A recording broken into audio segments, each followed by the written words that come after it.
Redmi note 13 এবং Redmi note 14। এখন আপনার মনে প্রশ্ন আসতে পারে যে রেডমি নোট 14 নিব না 1 বছর পুরনো রেডমি নোট 13 নিব। কারণ পার্থক্যের দিক থেকে রেডমি নোট 14 আপনি 6 জিবি 128 জিবি 23,999 টাকায় পেয়ে যাবেন, আর রেডমি নোট 13 6 জিবি 128 জিবি 20,999 টাকায় পেয়ে যাবেন। পার্থক্যের দিক থেকে 3,000 টাকা পার্থক্য।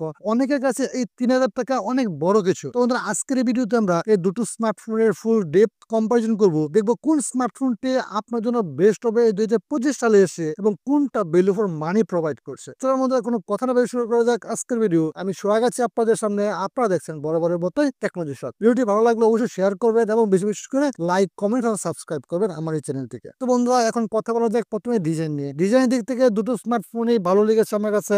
এখন যার যার ডিজাইন যার যার পছন্দ। এখন যদি বিল্ড কোয়ালিটি নিয়ে কথা বলি, তাহলে বিল্ড কোয়ালিটি সেম বিল্ড দেওয়া হয়েছে এখানে, কিন্তু 14 আপনি কর্নিং গরিলা 5 পেয়ে যাবেন সামনের দিকে, 13 কর্নিং গরিলা 3 পেয়ে যাবেন। তাছাড়া দুটো স্মার্টফোনে কিন্তু IP54 রেটিং দেওয়া আছে। সুতরাং বিল্ড কোয়ালিটির দিক থেকে শুধু কর্নিং গরিলা গ্লাসের 5 এর প্রোটেকশন এখানে আপনি বেশি পাচ্ছেন রেডমি 14। এখন বাকি সব বাটনের পোর্টস আপনি পেয়ে যাবেন। ইনডিসপ্লে ফিঙ্গারপ্রিন্ট দুটো স্মার্টফোনে দেওয়া আছে। সাইড মাউন্টেড ফিঙ্গারপ্রিন্ট, আইআরবাসটা 3.5 millimetre audio jack, everything is okay দুটো স্মার্টফোনে। এখন যদি দুটো স্মার্টফোনের ওয়্যার ডিস্ট্রিবিউশন এবং ইনার ফিলিং নিয়ে কথা বলি, তাহলে সেম সাইজ দুটো স্মার্টফোনের, এবং দুটো স্মার্টফোনে কিন্তু মোটামুটি হালকা পাতলা। কিন্তু 14 আপনি পেয়ে যাচ্ছেন 196 গ্রাম ওজনের 8.2 মিলিমিটার থিকনেস, 13 হলো 188 গ্রাম ওজনের এবং 8 মিলিমিটার থিকনেস। সুতরাং হালকা পাতলা একটা পার্থক্য আপনি দেখতে পাবেন দুটো স্মার্টফোনের মাঝে ওয়েট ইন এন্ড ফিলিং এর দিক থেকে। এখন যদি দুটো স্মার্টফোনের ডিসপ্লে নিয়ে কথা বলি, তাহলে সেম সাইজের ডিসপ্লে, সেম রিফ্রেশ রেট, 6.67 ইঞ্চি অ্যামোলেড ডিসপ্লে ব্যবহার করেছে দুটো স্মার্টফোনে, এবং দুটো স্মার্টফোনে কিন্তু 120Hz রিফ্রেশ রেট দেওয়া আছে, এবং দুটো স্মার্টফোনে কিন্তু কর্নিং গরিলা গ্লাস প্রোটেকশন পেয়ে যাবেন আপনি।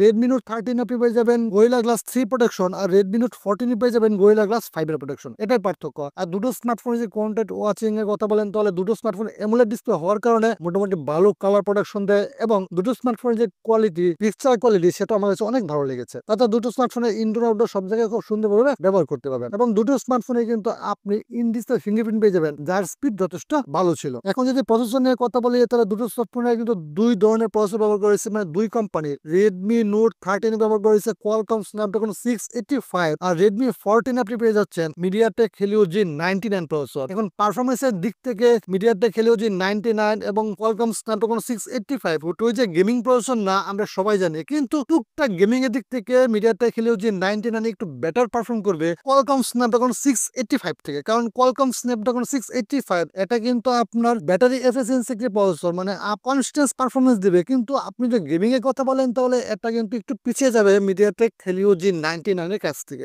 আপনার যদি গেমিং এর টার্গেট একটু বেশি থাকে, তাহলে আপনি অন্য কোনো ফোন দেখতে পারেন যেখানে আরো বেটার প্রসেসর থাকে। এখন যদি ক্যামেরা নিয়ে কথা বলি, তাহলে দুটো স্মার্টফোনে কিন্তু 108 মেগাপিক্সেলের মেইন ক্যামেরা দেওয়া হয়েছে, কিন্তু আল্ট্রাওয়াইডের দিক থেকে রেডমি নোট 13 এ কিন্তু আপনি 8 মেগাপিক্সেলের আল্ট্রাওয়াইড ক্যামেরা পাচ্ছেন, যেটা কিন্তু রেডমি নোট 14 এ দেওয়া হয় নাই। এটা আমার কাছে অনেক বড় একটি ডিসঅ্যাপয়েন্টেড মনে হয় রেডমি নোট 14 এর জন্য। কারণ অবশ্যই একটা আল্ট্রাওয়াইড ক্যামেরা এখানে দেওয়া দরকার ছিল। সেলফি ক্যামেরা নিয়ে কথা বললে, রেডমি নোট 13 আপনি পেয়ে যাচ্ছেন 16 মেগাপিক্সেল সেলফি ক্যামেরা, আর রেডমি নোট 14 এ পেয়ে যাচ্ছেন 20 মেগাপিক্সেল সেলফি ক্যামেরা। সুতরাং এখানে যে খুব মেজর পার্থক্য তা না, তবে হ্যাঁ, একটু অ্যাডভান্টেজ আপনি রেডমি নোট 14 এ পেয়ে যাবেন, কিন্তু আল্ট্রাওয়াইডের মতো একটা মেজর অ্যাডভান্টেজ না এটা। কারণ আল্ট্রাওয়াইড ক্যামেরা বর্তমানে সব ফোনেই থাকা উচিত এবং এটা দরকার এই প্রাইস রেঞ্জে। তাছাড়া ব্যাটারি নিয়ে কথা বলে, দুটো স্মার্টফোনে 5000 mAh ব্যাটারি এবং 33 ওয়াটের চার্জার পেয়ে যাবেন। তাছাড়া দুটো স্মার্টফোনে অ্যান্ড্রয়েড ভার্সন নিয়ে কথা বললে, রেডমি নোট 13 এ আপনি অ্যান্ড্রয়েড 13 পেয়ে যাবেন, আর রেডমি নোট 14 এ আপনি অ্যান্ড্রয়েড 14 পেয়ে যাবেন। এখন যদি আপনি আমাকে জিজ্ঞেস করেন কোন স্মার্টফোনটি বেস্ট হবে আপনার জন্য, তবে আমি বলবো আপনার বাজেট যদি কম থাকে, তাহলে আপনি রেডমি নোট 13 অনায়াসে নিতে পারেন। আর আপনার বাজেট যদি 24,000 টাকাই থাকে এবং আপনি রেডমি নোট 14 নিতে যাচ্ছেন, তাহলে ওকে, ইটস ওকে, কোনো রকম প্রবলেম নাই, এটা পারফরমেন্স অনেক ভালো। তো বন্ধুরা, এই ছিল আজকের ভিডিও। আশা করি ভিডিওটি ভালো লেগেছে আপনাদের কাছে। যদি ভিডিওটি ভালো লেগে থাকে, অবশ্যই চ্যানেলকে সাবস্ক্রাইব করে ভিডিওটি বেশি বেশি করে শেয়ার করবেন। তো বন্ধুরা, দেখা হচ্ছে পরবর্তী ভিডিওতে। ততক্ষণ ভালো থাকুন, সুস্থ থাকুন।